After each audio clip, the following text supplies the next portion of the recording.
नमस्कार श्रोताओं, सभी रागनी प्रेमी व हरियाणवी संस्कृति के चाहने वाले सभी श्रोताओं को हमारे चैनल की तरफ से प्यार भरी राम राम। पिछली वीडियो में आपने सुना कि ऋषि मुनियों के ब्राह्मणों के बीच बैठकर राजा धूमतसेन, उनकी रानी और सावित्री यज्ञ हवन में लीन हो जाते हैं, यज्ञ हवन करते हैं। और आज की वीडियो नंबर 21 है, किस्सा सत्यवान सावित्री का। अब सावित्री अपने सास ससुर के पास जाती है और चुपचाप बैठ जाती है। मुख से उनके सामने बोलने की हिम्मत नहीं होती। राजा धूमतसेन ने सावित्री से कहा, और सावित्री क्या कहती है। दादा ने यहाँ एक भजन की रचना करी है कि साधु ब्राह्मणों का आदर सत्कार किया, यज्ञ हवन समाप्त होने के बाद अपने सास ससुर का सम्मान किया और अपने सास ससुर के पास सावित्री चुपचाप बैठ जाती है। दादा ने टेक लिखी कि सास ससुर और ब्राह्मणों का नमस्कार सम्मान करके उड़े बैठगी नारद जी के कहे वचन का ध्यान करके। सास ससुर और ब्राह्मणों को नमस्कार सम्मान करके उड़े बैठगी नारद जी के कहे वचन का ध्यान करके। पहली कली में दादा ने लिखा कि राजा धूमतसेन इस बात का अंदाजा लगा लेते हैं कि सावित्री को कोई कष्ट है, इसको मन ही मंदिर कोई चिंता सताई जा रही है। तो राजा धूमतसेन पहली कली में कहता है कि हम दोनों मिलकर साथ कहें से बीतेंगे कई दिन रात कहें से, तेरे सास ससुर एक बात कहें से सुनिए है बहु कान करके। हम दोनों मिलकर साथ कहें से बीतेंगे कई दिन रात कहें से, तेरे सास ससुर एक बात कहें से सुनिए है बहु कान करके। उड़े बैठगी नारद जी के कहे वचन का ध्यान करके, सास ससुर और ब्राह्मणों को नमस्कार सम्मान करके। अब राजा धूमतसेन कहते हैं कि बेटी सावित्री हमारी तरफ ध्यान कर, हम तेरे को कुछ बताना चाहते हैं, कहना चाहते हैं। लेकिन सावित्री तो उस परम पिता परमात्मा में लीन थी कि मेरे पति के प्राणों की रक्षा कैसे की जाए। हे प्रभु, मैं रोगी हूँ, आप वैद्य बनो और इस मेरे कष्ट का निवारण करो। दूसरी कली में दादा ने लिखा कि पार होगा कोई पूरा योगी, प्रभु तुम वैद्य बनो मैं रोगी, उड़े बैठी गुमसी होगी पत्थर कैसी शयन करके। पार होगा कोई पूरा योगी, प्रभु तुम वैद्य बनो मैं रोगी, उड़े बैठगी गुमसी होगी पत्थर कैसी शयन करके। और उड़े बैठगी नारद जी के कहे वचन का ध्यान करके, सास ससुर और ब्राह्मणों को नमस्कार सम्मान करके उड़े बैठगी नारद जी के कहे वचन का ध्यान करके।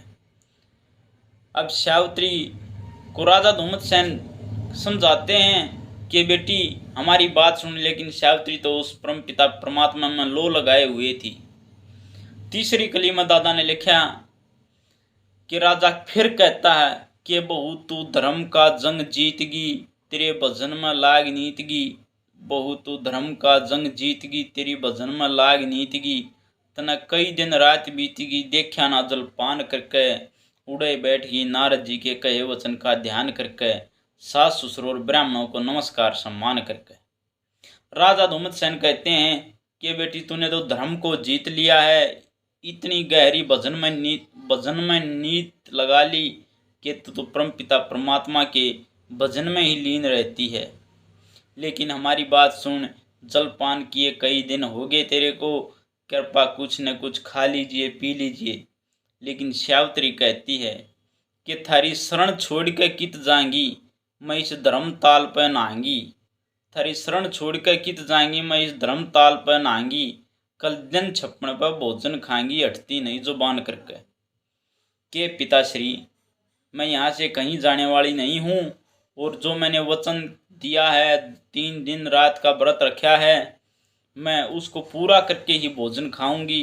कल दिन छपने पर ये मेरा व्रत पूरा हो जाएगा और मैं जुबान से नहीं हटूंगी, मैं जरूर भोजन करूंगी। उड़े बैठी नारद जी के कहे वचन का ध्यान करके, सास ससुर और ब्राह्मणों को नमस्कार सम्मान करके उड़े बैठगी नारद जी के कहे वचन का ध्यान करके।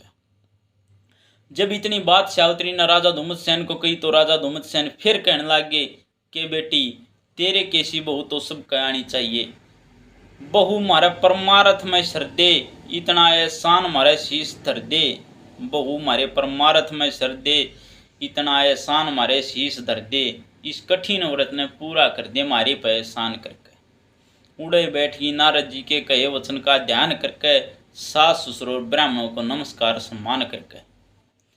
अब राजा धुम्मतसेन कहता है कि बेटी किसी न किसी तरह इस व्रत को पूरा कर दे, हमसे तू भूखी नहीं देखी जाती। और इस व्रत का दिन कल है, परसों है, जल्दी से जल्दी तू जलपान कुछ कर लीजिए, खाए पिए, काफ़ी दिन हो गए।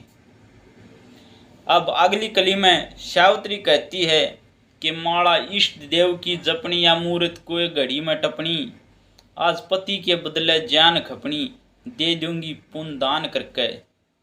माड़ा इष्ट देव की जपनी या मूर्त कोई घड़ी में टपनी, आज पति के बदले जान खपनी, दे दूंगी पुण्य दान करके। उड़े बैठगी नारद जी के कहे वचन का ध्यान करके। सास ससुर और ब्राह्मणों को नमस्कार सम्मान करके उड़े बैठगी नारद जी के कहे वचन का ध्यान करके। के पिताश्री, मैं इष्ट देव की माला जप रही हूँ और जो ये व्रत की घड़ी है ये थोड़ी देर में टल जाएगी और मैं पति के बदले अपनी जान देने के लिए तैयार हूँ, लेकिन अपने पति के प्राणों को बचा कर रहूँगी। दादा ने इतनी सुंदर कविता, इतनी सुंदर रागनी रची है, अनमोल वचन लगा दिए।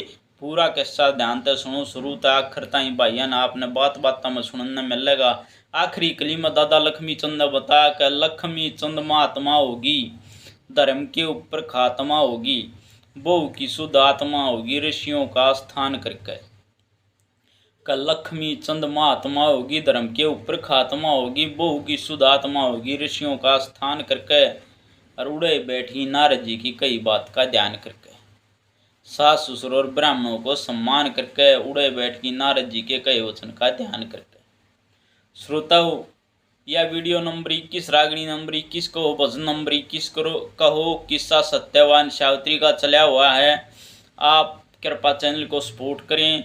आपको दादा लक्ष्मीचंद सभी कवियों की हरियाणवी रागनी, हरियाणवी संस्कृति से जो भी बुक होगी सभी में से आपको अवगत कराया जाएगा और आपके सामने पेश की जाएगी बात बातों में। बहरे आप बोलन का ढंग अपना हरियाणवी है, कोशिश शुद्ध हिंदी बोलने की करें लेकिन नहीं बोली जाती, भाई अपना मुँह से हरियाणवी लिखड़ा है। तो चैनल को सपोर्ट करें। सभी श्रोताओं का धन्यवाद।